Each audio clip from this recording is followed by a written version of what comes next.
यानी कि एक सम्मेलन जिसमें कि सारे कवि हास्य कवि होते हैं जो अलग अलग प्रकार के काव्यों से अब लोगों का मनोरंजन करते हैं। अब हम चैप्टर स्टार्ट करते हैं। विविध वेशभूषाधारिणी चत्वारः बालकव्य मंचस्य उपरि उपविष्टा सन्ति। विविध वेशभूषाधारी यानी कि अनेक प्रकार की, विविध यानी अलग अलग प्रकार की, वेशभूषा यानी कि वस्त्रों को धारण किए हुए, चत्वार यानी कि 4, बालकव्य यानी कि बालक, मंच से ऊपरी उपविष्ट सन्ति मंच के ऊपर बैठे, उपविष्ट यानी बैठे हैं, यानी अलग अलग वेशभूषा को धारण करके 4 बालक मंच के ऊपर बैठे हैं। अधश्रोतार हास्य कविता श्रवणय उत्सुकता सन्ति कौतूहलः च कुर्वन्ति। अध यानी कि नीचे, श्रोतार यानी कि दर्शक, हास्य कविता श्रवण से यानी कि हास्य कविता को सुनने के लिए, उत्सुकता यानी कि उत्सुक, संति मतलब है कि जो नीचे जो लोग बैठे हैं सुनने के लिए, जो कवि सम्मेलन को सुनने के लिए आए हैं, हास्य कविता सम्मेलन को, वह कवियों के द्वारा उन हास्य काव्यों को सुनने के लिए बहुत ही उत्सुक है। संति कोलाहल च कुर्वन्ति और वह कोतूहल यानी कि शोर कर रहे हैं। अब ये देखिए जैसा कि चित्र में दर्शाया गया है, सभी लोग बैठे हुए हैं, 4 बालक ऊपर बैठे हुए हैं और जो मंच का संचालक है वह मंच से आदेश दे रहा है दर्शकों को।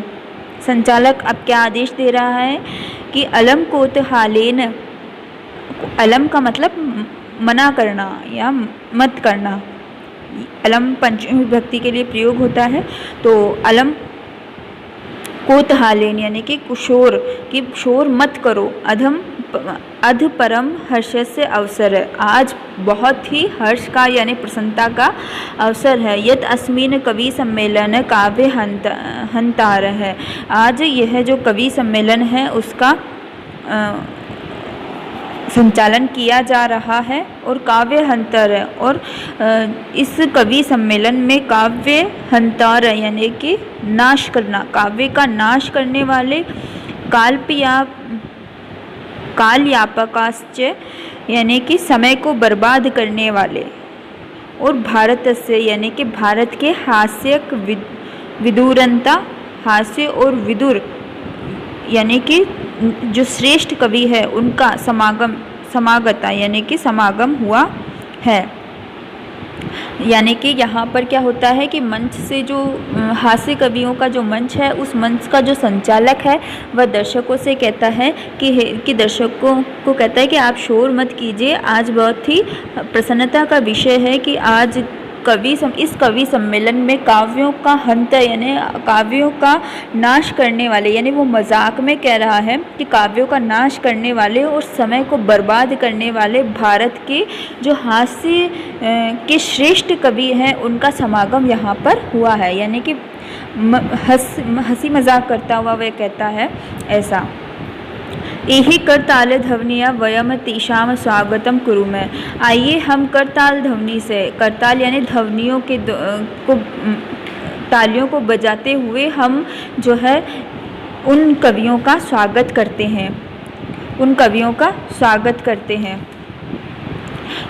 यानी कि वो जो कवि हैं उनके बारे में वो कह रहा है कि ये जो कवि हैं ये कैसे हैं, काव्यों का हरण करने वाले हैं, नाश करने वाले हैं और उस समय को बर्बाद करने वाले हैं। ऐसे भारत के विदुर कवि हमारे बीच में, यानी कि विद्वान कवि जो है हमारे बीच में प्रस्तुत हैं और हम तालियों के साथ में इनका स्वागत करते हैं। गजाधर, जो गजाधर है वह कहता है सर्वोभरसिकेभ्य नमो नमः, कि सभी फालतू लोगों को मेरा प्रणाम। अब वह मजाक करता हुआ कहता है, गजाधर जो एक कवि है, पहला कवि है यह, अब वो कह रहा है कि सभी जो फालतू लोग हैं उनको मेरा प्रणाम। प्रथमत्वद अहम आधुनिक वैद्यम उद्देश्य स्वकीय काव्य श्रवंती, कि सबसे पहले तो मैं जो आधुनिक वैद्यम का मतलब चिकित्सक, जो हमारे डॉक्टर्स हैं वर्तमान के, उनके बारे में मैं तुम्हें कवि काव्य सुनाऊंगा। कि सबसे पहले मैं आधुनिक चिकित्सक के बारे में कुछ कहना चाहता हूँ। स्वकीय काव्य श्रवंती, आप मेरा काव्य सुनिए।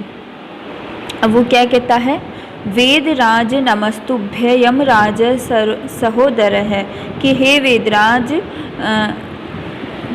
नमस्तु, आपको मेरा प्रणाम। यमराज सह उदर, यानी कि यमराज के छोटे भाई को मेरा, सगे भाई को मेरा प्रणाम।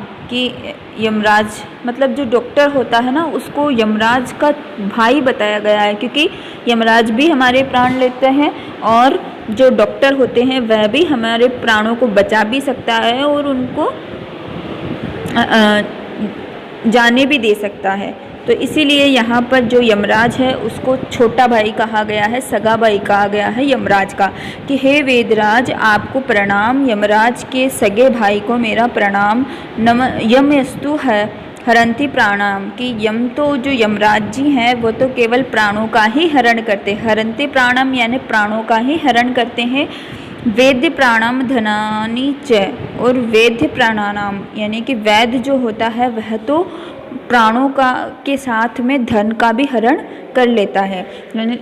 इस श्लोक का पूरा अर्थ है कि वेदराज यानी कि चिकित्सक महोदय या डॉक्टर को मेरा प्रणाम, जो कि यमराज के छोटे भाई हैं उनको मेरा प्रणाम, क्योंकि यमराज तो केवल प्राणों को ही हरण करते हैं, परंतु जो वैद्य है, जो चिकित्सक है, वह प्राणों के साथ साथ में धन का भी हरण कर लेते हैं। सर्वे उच्चे हंती, सभी ऊंचे स्वर में हंसने लगते हैं। जब उस कवि की यह बात सुनते हैं सभी लोग तो ऊंचे स्वर में हंसने लगते हैं। कालांतक, अरे वेदस्तु सर्वत्र परंतु न तो मादृश्य कुशल जनसंख्या निवारणे ममापि काव्यम इदम श्रुवंती भवंत। कालांतक यानी कि फिर जो दूसरा कवि होता है वह आता है कि अरे वेदस्तु सर्वत्र परंतु न ते मादृश्य कुशलम, कि अरे वेद तो सर्वत्र होते हैं परंतु कोई मेरे जैसा कुशल नहीं है, किसमें, जनसंख्या निवारण के, जनसंख्या को रोकने में मेरे जैसा कोई कुशल नहीं है। ममापि काव्यम इदम श्रुतो भवंती, मेरा भी काव्य सुनिए जो मैं कहना चाहता हूँ। अब वह कवि आगे कहता है कि संसार में ऐसे तो बहुत से चिकित्सक है, लेकिन मेरा जैसा कोई चिकित्सक नहीं है जो कि जनसंख्या को नियंत्रित कर सके। ये कालांतक जो है वह एक कवि भी है और एक वैद्य भी है। तो अब वह आगे क्या बताता है अपने अगले श्लोक में, वो हम देखते हैं कि चिंता प्रज्वलयति दृष्ट्वा वेदो विस्मयागत नाह गतो न ते भ्रात कस्यद हस्तलाघवम, कि एक जलती हुई चिता को, चिता प्रज्वलितम यानी कि एक जलती चिता को देख करके, दृष्टवा यानी देख करके, वेदो विस्मयागत है, वो जो वेद है वह आश्चर्यचकित हो गया कि ओहो गतो नाह गतो, कि ना तो मैं वहाँ गया और न मैं भ्राता और ना ही मेरा भाई वहाँ गया। यानी कि एक जलती हुई चिता को वो देखता है और वो कहता है कि ना तो मैंने इसका इलाज किया है ना ही मेरे भाई ने इसका इलाज किया है, तो कस्यद लाघवम, तो फिर ये किसके हाथ की कला है, मतलब ये किसके हाथों से ये मरा है। क्योंकि जो चिता जल रही है इसका मतलब वो व्यक्ति मर चुका है, तो वो ये कह रहा है कि ना तो मैंने इसका इलाज किया है ना मेरे भाई ने इसका इलाज किया है, तो फिर इसको किसने मारा। तो ये देख करके वह आश्चर्यचकित हो जाता है और फिर से सभी जो लोग होते हैं वह हंसने लगते हैं कि ये किसके हाथ का कमाल है जो इस व्यक्ति की मृत्यु हो चुकी है। ऐसा सुनकर के सभी लोग फिर से हंसने लगते हैं। फिर एक तोंदिल जो अगला कवि है वह आता है। तोंदिल मतलब मोटा, मोटे पेट वाला। तोंदस से ऊपरी हंसते आवर्तन, वह जब मंच पर आता है तो वह अपनी तोंद के ऊपर, अपने पेट के ऊपर हाथ फेरता हुआ आता है। तोंदिल हम भो, वह जो है तोंदिल जो मोटा कवि था वह आकर के बोलता है ममपि काव्य श्रुत्वा, कि मेरा भी काव्य सुनिए, जीवन धारेते, और जीवन में धारण कीजिए। ऐसा कह के वह अपना काव्य बोलता है। अब क्या काव्य बोलता है, परा अन्नम प्राप्य दुर्बुद्धे माँ शरीरे दया कुरुवे, परा अन्नम दुर्लभम लोके शरीराणि पुनः पुनः, कि पराए अन्न जो होता है, दूसरों का जो खाना होता है, उसको खाने में कभी भी शर्म नहीं करनी चाहिए। क्योंकि परम दुर्लभम लोक, क्योंकि जो पर दूसरों का जो अन्न होता है वह बहुत दुर्लभ, बहुत ही दुर्लभ चीज़ होती है, उसका मिलना बहुत दुर्लभ चीज़ होती है, क्योंकि कोई भी अपना अन्न किसी को नहीं देता है। तो इसीलिए वो कह रहा था कि अगर किसी भी व्यक्ति का खाना अगर हमें खाना हो तो उसमें शर्म नहीं करनी चाहिए, वो हमें खा लेना चाहिए, क्योंकि दूसरों का अन्न बहुत दुर्लभ चीज़ होती है मिलना। और शरीर का क्या है, शरीर पर क्या दया करनी, माँ शरीरे दया कुरु है, अपने शरीर पर क्या दया करनी, शरीर पुनः पुनः, शरीर तो फिर से बार बार मिल जाता है। तो इस तरह से वो कह रहा है कि जो दूसरों का अन्न है वह बहुत मुश्किल से मिलता है, इसलिए उसको खा लेना चाहिए, उसमें कभी भी शर्म नहीं करनी चाहिए। ऐसा सुनकर के सर्वे पुनः ठाहास कुर्वन्ति, ऐसा सुनकर के सभी लोग फिर से हंसने लगते हैं। चावर्क, और फिर जो अगला कवि होता है चार्वक, वह बोलता है मम आम आम शरीरस्य पोषणम सर्वथा उचितमेव, आम आम यानी कि हाँ हाँ, शरीर से पोषणम सर्वथा उचितम, शरीर का जो पोषण होता है वह हमेशा ही उचित प्रकार से करना चाहिए। यदि धनम नास्ति, यदि धन नहीं है, तदा श्रवेण तदा ऋणम कृत्वापि पौष्टिक पदार्थ एव भुक्तम, अगर ऋण नहीं है तब भी हमें अगर हमारे पास पैसा नहीं है तो हमें ऋण लेकर भी पौष्टिक पदार्थों को खाना चाहिए, उनका भोग करना चाहिए। तथा कथयति चार्वक, ऐसा फिर वह चार्वक कहता है कि जो अगला चार्वक कवि होता है वह कहता है कि शरीर को हमेशा ही उचित पोषण देना चाहिए। यदि हमारे पास धन नहीं हो तो ऋण लेकर भी हमें उचित प्रकार का जो पौष्टिक पदार्थ है वह खाने चाहिए, शरीर को खिलाने चाहिए, ऐसा कहता है वह चार्वक कवि। और वह आगे क्या कहता है,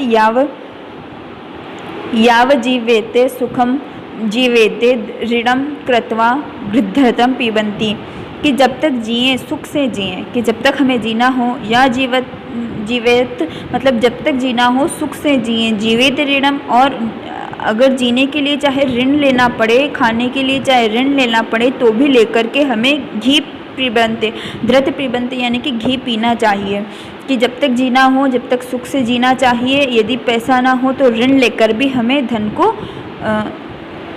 ऋण लेकर भी हमें घी को पीना चाहिए।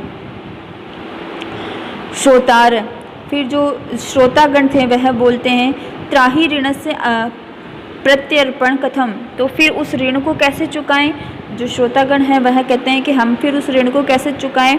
तो चार्वक कहता है कि श्रुतयाम मम अविष्टय कथम, कि मेरे आगे का काव्य तो सुनिए। तो फिर वह कहता है कि धृत पीवता, कि घी पी करके, श्रम कृत्वा, श्रम करके यानी कि मेहनत करके, ऋणम प्रत्यार्ते जन, जो हमारा ऋण है, जो हमने उधार पैसे लिए हैं उसको हम उतार सकते हैं। कि पहले तो हमें क्या करना चाहिए, जीवन को सुखपूर्वक जीना चाहिए, और जीवन को जीने के लिए यदि धन नहीं है तो ऋण लेकर भी हमें घी पीना चाहिए। फिर जब किसी ने पूछा कि घी तो हम पी लेंगे परंतु उस कर्ज को कैसे उतारेंगे जो हमने लिया है, तो फिर उसने कहा कि घी पी करके मेहनत करो, और मेहनत करके जो ऋण आपने लिया है उसको चुका दो। काव्य पाठ श्रवेण उत्प्रेरित है, काव्य पाठ को सुनकर के उत्प्रेरित हुआ एक कोड़पी बालक, एको बालक अपी, एक बालक आशु कवि है, जो कि आशु कवि था, रचित है, उसने रचा हास्यपूर्वक च श्रुवंती, उसने भी एक रचना की और उसको हास्यपूर्वक वह सुनाता है। कि आशु कवि वो होता है जो कोई भी बात सुनकर के उस पर उसी वक्त तुरंत ही एक कविता बना दे, तो उसको हम कहते हैं आशु कवि। तो यहाँ पर एक ऐसा बालक मौजूद था जिसने कि उन सभी के काव्य पाठों को सुनकर के हाथों हाथ ही एक कविता वहाँ पे बना दी, और वह उसे सुनाने के लिए मंच पर चला गया। अब वह बालक सुनाता है कि श्रुतम श्रुतयो भो, कि सुनिए सुनिए मेरी भी काव्य को सुनिए। गजाधर कवि, मेरा नाम गजाधर है, चेव तुंदिल, और जो तौंदिल जो मोटे पेट वाला है, भोजन रूप पे जो भोजन का लालची है, कालांतक यानी जो कालांतर नाम का जो कवि है उसको, और तथा यानी और वैधम चार्वक, और वैध चार्वक को च नमाहम, मैं प्रणाम करता हूँ। ऐसा वह बालक वहाँ पर मंच पर जाकर कहता है। वह क्या कहता है कि मैं गजाधर कवि हूँ और मोटे पेट वाले भोजन के लालची कालांतक और जो चार्वक वैद्य है उसको मेरा प्रणाम, ऐसा वह कहता है। काव्य श्रुत्वा, जो काव्य है उसका सुनकर के हा हा हा इति कृत्वा हस्यति, सभी लोग हा हा करके हंसने लगते हैं। अन्य चा अपि हस्ती, और अन्य लोग भी हंसने लगते हैं। सर्वे गृहम गच्छन्ति, और फिर सभी लोग अपने घर चले जाते हैं। अब हम इसके शब्दार्थ करेंगे। अधम का मतलब नीचे, कोतहालम का मतलब शोर, काव्य हंतार का मतलब काव्य को नष्ट करने वाले, काल यापका यानी समय बर्बाद करने वाले, धुरंधरा यानी अग्रणी या श्रेष्ठ, एही यानी कि आइए, कर ताल ध्वनिया यानी तालियों से, अर सिखंभे यानी कि नीरस जनों को, शौकीय यानी कि अपने, मादृश्य यानी मेरे जैसे, हस्त लाघवम यानी हाथ की सफाई, तौंदिल यानी तौंद से, आवर्त यानी फेरता हुआ, धार्यम यानी धारण करें, परान्नम दूसरों के अन्न को पौष्टिक देने वाला, पुष्टि देने वाला, प्रत्यार्पण यानी लौटाना, अविशिष्टम यानी बचा हुआ, उत्प्रेरित यानी प्रेरित होकर, श्रवंत यानी सुनता है, भोजन लोलुप्यम यानी कि भोजन का लोभी। ऐसा अभ्यास कार्य, आपको ये जो शब्द दिए हैं उनका उच्चारण करना है। ऊपरी, अधः, नीचे है, उच्चे है, बहि, अलम, कदापि, अंतः, पुनः, कुत्र है, कदा, एकदा। मंजुषात् काव्य पदानि चित्वा का वाक्यानि पूर्यत, यानी कि आपको इन शब्दों के अंदर जो है इन शब्दों को भरना है। वृक्ष से खगा वसति, तो वृक्ष के ऊपर पक्षी वसति यानी रहते हैं, निवास करते हैं, तो ऊपरी आ जाएगा। पहले वाले में ऊपरी आ जाएगा, पहले वाले में क्या आ जाएगा, ऊपरी। विवादेन, तो विवादेन यानी कि झगड़ा, तो अलम, तो इसका हो जाएगा अलम, कि अलम का मतलब होता है मना करना, तो अलम यानी विवाद मत करो। वर्षा कालेन गृहात् मा अगच्छत, कि वर्षा काल के समय घर के बाहर मत आइए, तो इसका हो जाएगा बहिर। मंच से अध, यानी कि अध का मतलब नीचे, कि नीचे श्रोतारो उपविष्टि, कि नीचे श्रोतागण बैठे हुए हैं। छात्र विद्यालय से अंतः, यहाँ आ जाएगा अंतः, कि अंदर प्रवेश करते हैं, छात्र विद्यालय के अंदर प्रवेश करते हैं। अब इसके बाद में हम तीसरा प्रश्न करेंगे। इसमें आपको क्या करना है कि जो शब्द हैं उनको अलग लिखना है, अशुद्ध पदों को चुन करके। तो इसका होगा गमयंती, यच्छति, प्रशंति, धावती, तो इसमें हो जाएगा गमयंती। यच्छति मांगना, प्रशंति पूछना, धावयंती दौड़ना, ये सब चीज़ें एक जैसी हैं, दौड़ने से संबंधी हैं, और गमयंती इसमें अलग है। रामेण, ग्रहेण, सर्पेण, गजेण, तो इसमें गजेण शब्द जो है वह अशुद्ध है। लताया, सुप्रिया, रम्या, निशाय, या तो इसमें सुप्रिया शब्द अलग है। लते, रमे, माते, प्रिय, तो माते हैं इसमें अलग। लिखति, ग्रजति, फलति, सेवति, तो सेवति शब्द अलग है। मंजुषात् समानार्थक पदानि चित्वा लिखित, तो आपको इसमें से समानार्थक पदों को चुन करके लिखना है। तो प्राप्य का हो जाएगा लभ्य, कुशल का हो जाएगा दशा, हर्ष का हो जाएगा प्रसन्नतया, वक्र का हो जाएगा कुटिलया, वैधम का होगा चिकित्सा। फिर अधोलिखिता नाम प्रश्नानि उत्तराणि पदेन, एक पदेन लिखति, यानी कि एक पद में आपको लिखना है। चत्वारः के कौतूहल कुर्वन्ति, कौन कुतूहल करते हैं, श्रोतारः। गजाधर कम उद्देशिका काव्य प्रस्तुति, तो इसका हो जाएगा गजाधर आधुनिक वेद्य उद्देशीय काव्य प्रापस्तोति। फिर इसके बाद में हो जाएगा तौंदिले कस्य ऊपरी हस्तम आवर्तित है, तो इसका हो जाएगा तौंदिले तुंदस्य ऊपरी हस्त आवर्तित है। फिर लोक पुनः पुनः कानि भवन्ति, तो इसका हो जाएगा ड शरीराणि। फिर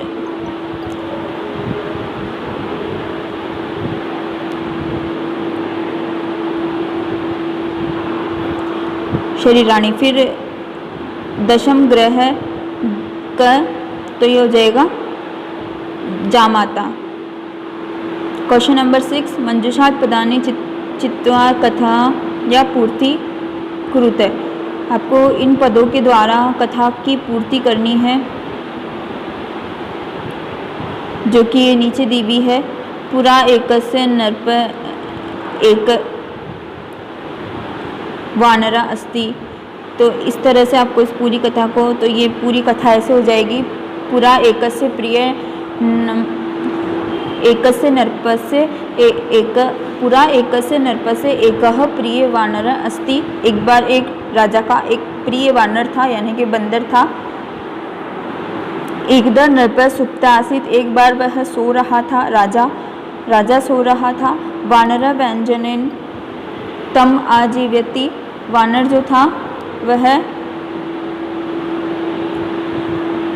व्यंजने यानी पंखे से उसकी हवा कर रहा था। तदेव एक मक्षिका नरपस्य नासिका उपविशति। तभी एक मक्खी जो है वह राजा के नाक के ऊपर आकर के बैठ जाती है।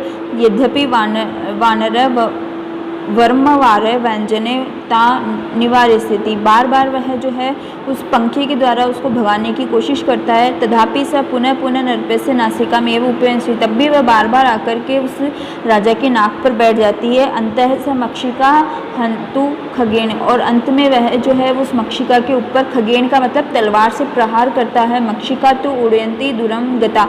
मक्षिका तो उड़ करके दूर चली जाती है, किंतु खगेन प्रहार ने नरप नासिका छिन्न अभवत। परंतु जो खड़ग यानी कि जो तलवार था उसके प्रहार से जो राजा था उसकी नाक जो है वह टूट जाती है।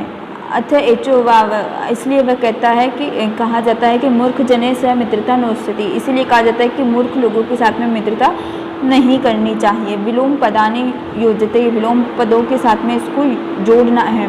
तो इसका हो जाएगा अध का मतलब ऊपरी, अंत का विलोम ऊपरी, अंत का बही, दुर्बुद्धि का सुबुद्धि, उच्च का नीचे, दुर्लभम का सुलभ।